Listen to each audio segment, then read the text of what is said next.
YouTube, Quinn Wade coming to y'all with that instant analysis. We're gonna talk about the Houston Rockets defeating the Memphis Grizzlies 119 to 115. The Grizzlies go to 24 and 14 and 15 and 5 at home. The Rockets go to 25 and 12 and 6 away from their home. The Houston Rockets scored a lot of points in the first quarter, 45 to 36. The Grizzlies just couldn't hold them down throughout this whole entire game, and that's why they scored 119 points. But Memphis did win the second quarter, 27 to 23. But the Rockets got it 33 to 29 in the third, and then in the fourth, Grizzlies made a little bit of a run, 23 to 18 to end it, but it just wasn't enough to make up the difference that they put themselves in hole wise, and they ended up losing. Now, Houston do lead this season series 2-0, and they do play another two times, so Grizzlies can still tie this season series up before the season is over. But both of these teams are young teams that's trying to prove that they can be contenders in the future and showing that they're one of the better teams in the entire NBA in the present. And I think that that's just a good thing to look at when we watch both of these teams continue to grow and continue to play and continue as the season goes to look better, as both teams really got to a good start and they still have been good in the middle of the season too. So these teams might be around for a long period of time, even in the future, and they might be just changing their roster little by little as they continue to round out what they're going to be. They both coach very good. They both play decent defense, and they both have interesting, strong, fast players that can really put on highlights and really score in isolation. But they also can be unselfish. So these teams we're going to see a lot more of in the future, and I think that's a good thing based off how this game went. And the respect was there, the love was there, but we also had to find who was going to win this game, and the Rockets did outplay them, so I thought that they was the better team. This game proves it, and the last game definitely proves it. But Ja Morant and those guys was healthy this time, so I don't want to hear it this game, really. But we'll see how it goes in the future. Amen Thompson, 10 points, -4 and plus minus four personal foul, one block, one steal, 5 assists, 7 rebounds, 6 or 7 from the free throw line, 2 or 6 from the field. Although he didn't take a lot of shots, he mainly kept getting hit. So he was going to the free throw line, and he was only able to miss one out of the 7, and that's good to see. Dylan Brooks, 5 points, +5 and plus minus four personal fouls, one steal, 4 assists, 5 rebounds. 2 of them was offensive, 1 of 8 from 3, 2 of 15 from the field. He missed a whole lot of shots today, and it really hurted his team. But they still was able to have great players around him to really step up and help this team still win this game. Alperen Şengün, 32 points, +2 and plus minus for personal fouls, 3 turnovers, 1 block, 5 assists, 14 rebounds. So a double-double for him, 30 and 10. 5 of his rebounds was offensive, 7 of 15 from the free throw line. Got to make a little bit more than that if you don't go that many times. He was 1-1 from 3, 12 of 20 from the field. They couldn't really stop him. They didn't really have a good matchup for Şengün, and he really dominated this game. Fred VanVleet shot the ball better. He's been struggling offensively some games. He was 8 of 13 from the field, 3 of 7 from 3, 3 of 3 from the free throw line, 1 rebound, 4 assists, 4 steals. He did have 3 turnovers, 4 personal fouls. He was a +2 and plus minus, and he had 22 points. Jalen Green, 27 points, -1 and plus minus, 3 turnovers, 1 block, 3 steals, 3 assists, 2 rebounds. 1 of them was offensive, 1 of 2 from the free throw line, 4 of 8 from 3, 11 of 21 from the field. He did a lot of scoring, a lot of getting to the paint, was able to hit this pull-up threes, and VanVleet was able to hit the pull-up mid-range that they really needed him to make, and he was able to get to the rim. He was able to get to the threes to drop 2, and he was also able to knock down his free throws. And it was just good to see how they had a balanced attack in this game, and the Grizzlies just didn't know how to guard some of these guys. Cam Whitmore, he didn't shoot the ball well either. He was 3 of 14 from the field, 2 of 6 from 3. He was 1 of 2 from the free throw line. He had 2 rebounds. 1 was offensive. 3 steals, 1 turnover, +4 and plus minus 9 points. Jayshawn Tate had 12 points. He was the only guy scoring double figures off the bench in points, and the only guy to be in double figures in any other category too. +5 and plus minus for personal fouls, 1 steal, 4 rebounds, 3 of them was offensive, 4 of 8 from the free throw line, 2 of 3 from the 3-point line, 3 of 6 from the field. Steven Adams, 12 minutes, 9 rebounds, 2 turnovers, 2 personal fouls, 0 points. And then Aaron Holiday, 2 points, +7 and plus minus 1 personal foul, 2 of 2 from the free throw line, 0 of 1 from 3.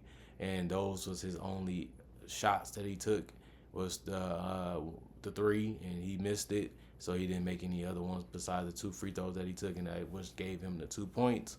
The rest of the guys didn't play coach's decision. 41 to 96, 42% from the field. 13 to 34, 38% from 3. 24 to 41, 58% from the free throw line. So they didn't shoot the greatest from the field, and they didn't shoot that great from the free throw line, but they still managed to win this game. 16 offensive rebounds, 44 rebounds total as a team, 21 assists, 13 steals, 3 blocks, 12 turnovers, 23 personal fouls, and 119 points. And then the Memphis Grizzlies, Jaren Jackson Jr., 21 points, +6 and plus minus 2 personal fouls, 3 turnovers, 6 blocks, 2 steals, 4 assists, 8 rebounds, 2 of them was offensive, 2 of 3 from the free throw line, 1 of 4 from 3, 9 of 15 from the field. He was scoring all over the place. You know, it was good to see him knock down that 3. He was able to get to the free throw line, was able to finish in the paint. He was really able to protect the rim with those 6 blocks and those 2 steals. He's really been active. He's really been hungry. He's really been playing hard.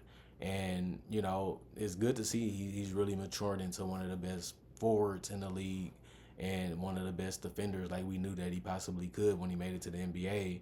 And he's really been backing it up so far these last couple years. Jalen Wells had 4 points.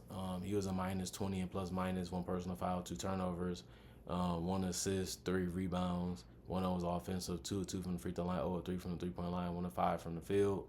Zach Edey had 4 points. Even though he started, he only played 18 minutes.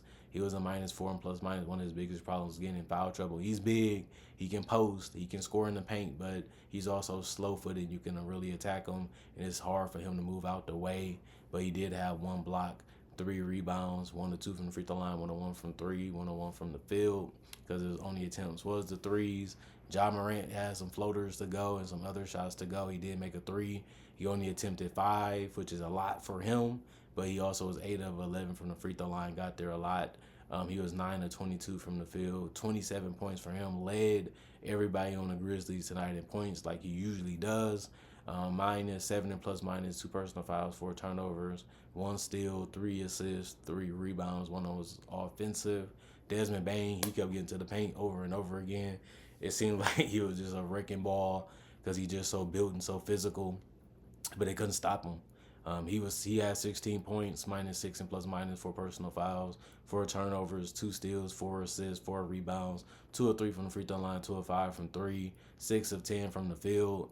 Brandon Clark, 8 points, +3 and plus minus. He fouled out with those 6 personal fouls, 2 steals, 1 assist, 4 rebounds, 2 was offensive. He was 4 or 5 from the field. Santi Aldama, 12 points, -2 and plus minus 1 personal foul, 2 turnovers, 1 steal, 9 rebounds, 3 of them was offensive, 2 of 5 from the free throw line, 2 of 6 from 3, 4 of 12 from the field. Jake LaRavia, 4 points, +9 and plus minus 1 personal foul, 1 block, 2 assists, 5 rebounds, 1 of them was offensive, 0 of 2 from the 3-point line, 2 of 4 from the field. Jay Huff, 8 points, +11. I would say -11 and plus minus 3 personal foul, 2 turnovers, 1 assist, 2 rebounds, 4 of 4 from the free throw line, 0 of 1 from 3, 2 of 3 from the field. Luke Kennard, 11 points for him. He hit some nice threes, finished 3 of 5 from 3, so he shot real well. And he finished 4 of 7 from the field because he had a mid-range shot, 2 assists. He was a +13 and plus minus with those 11 points. And Scottie Pippen Jr. played 13 minutes, didn't score, but he did have 2 rebounds, 2 assists, and 1 steal, 2 turnovers, and 3 personal fouls. The rest of the guys did not play coach's decision.